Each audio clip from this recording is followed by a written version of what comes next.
J'espère que vous avez bien en main un portrait ou peut-être sous les yeux de la Joconde de Mona Lisa, le chef-d'œuvre absolu de ce génie qu'était bien sûr Léonard de Vinci, parce que nous allons vous décrire précisément ce qu'il y a dans cet ouvrage de Thierry Gallier que j'accueille tout de suite. Bonjour Thierry. Bonjour.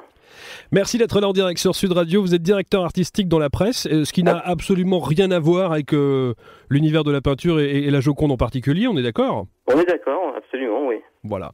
La Joconde donc et ses mystères et ce livre que j'ai dans les mains. Et quand on m'a dit tiens on va faire une émission effectivement sur ce phénomène, ce chef-d'œuvre, les 500 ans après sa création bien sûr de la Joconde révélée, je me suis dit bon alors d'accord, allez, une énième hypothèse sur l'explication du pourquoi du comment du génie de Léonard de Vinci, et je donnerai 3 mots pour justifier et pour décrire votre livre: stupéfiant, sidérant et phénoménal. Le travail que vous avez fait... Non mais attendez, je vais vous dire sincèrement, je suis bluffé. Bluffé parce que, comme je le disais en avant-propos, je n'ai jamais été tellement attiré par le monde de la peinture, encore moins par évidemment la Joconde. J'ai eu droit au sempiternel quand on est adolescent au collège ou au lycée, visite du Louvre, et bien sûr se retrouver devant la Joconde et de jouer avec le regard, un coup à droite, un coup à gauche. Oui, le regard me suit toujours, mais ça s'arrête là. Sauf que vous... Et il vous est arrivé un truc assez incroyable, parce qu'à l'origine, vous n'êtes pas levé un matin en vous disant tiens voilà, je vais étudier le tableau et je vais m'y mettre une bonne fois pour toutes parce que je veux avoir ma vérité. Pas du tout. Ah du tout. En fait, c'était un jeu. J'ai pas non plus de passion particulière pour la Joconde au départ.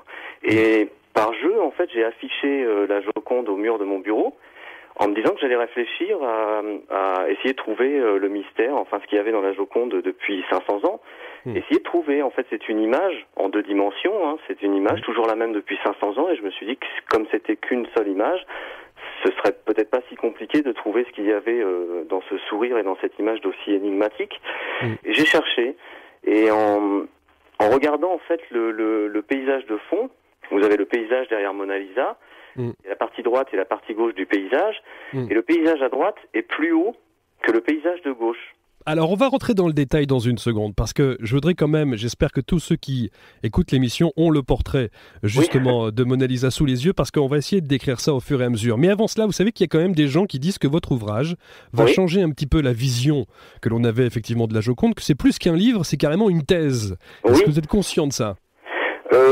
Oui, conscient, et en même temps, comme je vous disais, je suis pas chercheur ni expert, et j'ai pas de passion pour la Joconde, donc je l'ai regardé d'une façon décomplexée, en fait, juste pour m'amuser, comme un amusement. Donc je me suis pas bloqué avec ce qui était déjà connu sur la Joconde, etc. Même si j'ai lu plein de choses, etc. pour le savoir, mais je me suis pas arrêté à ce qui était déjà écrit. Je l'ai regardé avec un œil pas neuf, mais enfin un œil un peu.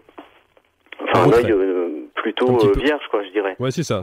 Alors, on se met en situation. On est dans votre bureau, en face de vous, il y a le portrait de la Joconde. Et là, évidemment, vous allez vous lancer dans un truc parce qu'il y a quelque chose qui vous attire. Et vous décidez, vous faites un petit geste qui est assez étonnant, je trouve. C'est qu'une fois que vous avez le portrait dans les mains, vous placez votre main, comme ça, sur l'arête du nez de la Joconde, et vous divisez en deux, justement, le portrait de la Joconde droite-gauche. Et là, vous faites une première découverte.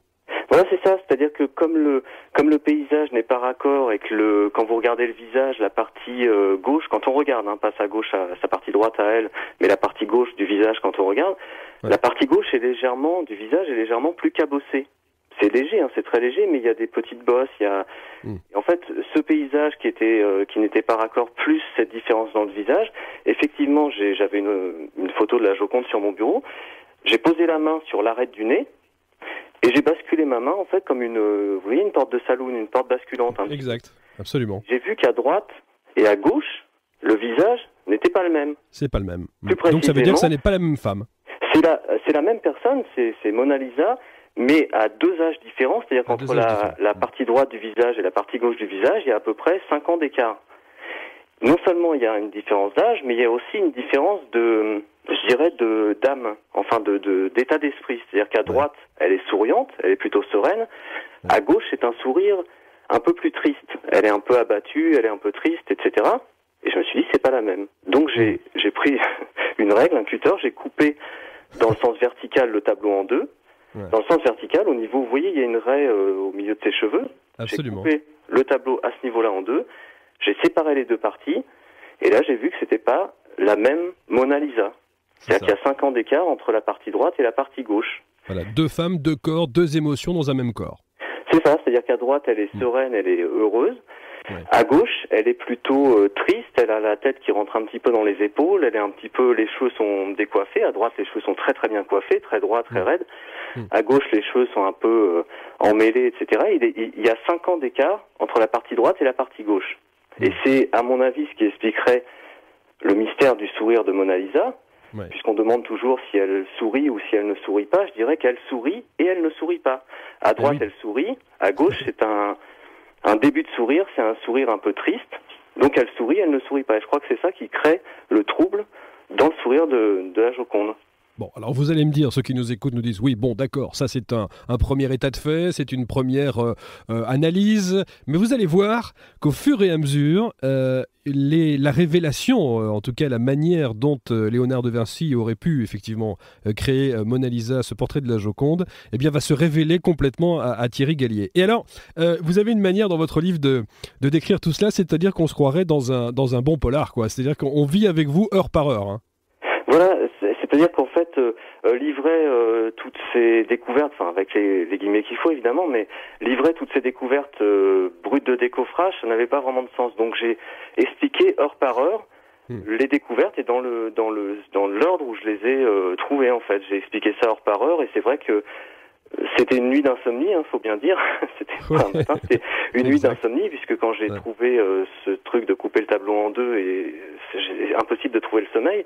Donc c'était une nuit un peu fiévreuse. Donc je l'ai écrit comme ça s'est passé heure par heure et étape par étape pour que les gens comprennent pourquoi j'en arrivais à penser que la Joconde était expliquait le mythe d'Isis et d'Osiris par tous ces épisodes en fait.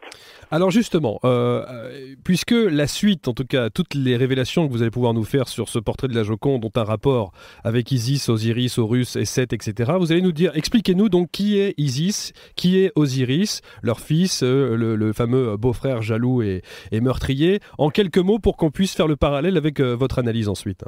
Alors en fait dans la mythologie égyptienne, moi je suis pas du tout mystique, je connaissais pas ce mythe, etc. Mais dans la mythologie égyptienne, en fait, Isis c'est la grande déesse par excellence. C'est-à-dire que Isis c'est l'épouse d'Osiris. Elle se marie avec Osiris, qui est en même temps son frère, parce qu'en Égypte ils se mariaient entre frères et sœurs. Le beau-frère qui s'appelle Seth, S-E-T-H, est jaloux de cette union. D'accord. Donc il décide de tuer Osiris. Il crée un subterfuge, c'est-à-dire qu'il fabrique un coffre en disant celui qui peut rentrer dans ce coffre, je lui offre le coffre. Osiris rentre dans le coffre, en fait c'était un piège, il referme le coffre et il jette ce coffre dans le Nil pour se débarrasser. Sa femme, Isis, part à sa recherche. Le corps entre-temps a été découpé en 14 morceaux. Isis trouve 13 des 14 morceaux. Elle les ramène. Ne trouvant pas le 14e morceau qui est le phallus, en fait, d'Osiris, elle en confectionne un en argile. Elle s'en sert, enfin, si je puis dire, elle s'en sert, et de cet acte naît leur fils Horus. Horus qui va venger son père qui a été tué en attaquant Seth. Voilà. Alors ça c'est pour les grandes lignes. Et vous allez voir que tous ces points communs, tous ces petits détails dont on vient de parler avec Thierry à l'instant, eh bien vous allez le retrouver dans le tableau de Léonard de Vinci de la Joconde. Et c'est ça qui est assez incroyable. Alors si vous avez le tableau dans les mains, si vous avez l'image dans les mains, parce que si vous avez le tableau, c'est que vous avez fait un truc pas clair. Alors vous allez prendre l'affiche et vous allez l'incliner d'un quart de tour dans le sens inverse des aiguilles d'une montre. Et là, on va distinguer en bas, au milieu, une femme assise sur un trône, comme la reine d'Égypte, elle a la même posture. Hein. C'est ça, et c'est une des premières constatations que vous faites sur cette image. C'est ça. En fait, vous avez donc ce qui sert de rocher, qui est contourné par un chemin en forme de S. Et cette femme qui est assise de profil sur un trône, alors il y a tout, il y a le bras sur la coudoir, il y a la tête, il y a le châle sur la tête, etc. C'est Mona Lisa, la même que celle qui est représentée sur le tableau, mais de profil. C'est-à-dire que Léonard de Vinci a dû se mettre sur le côté de son modèle, ou imaginer dans sa tête la même personne de profil. C'est Mona Lisa de profil. En voyant cette image, j'ai tout de suite pensé, ça c'est Isis.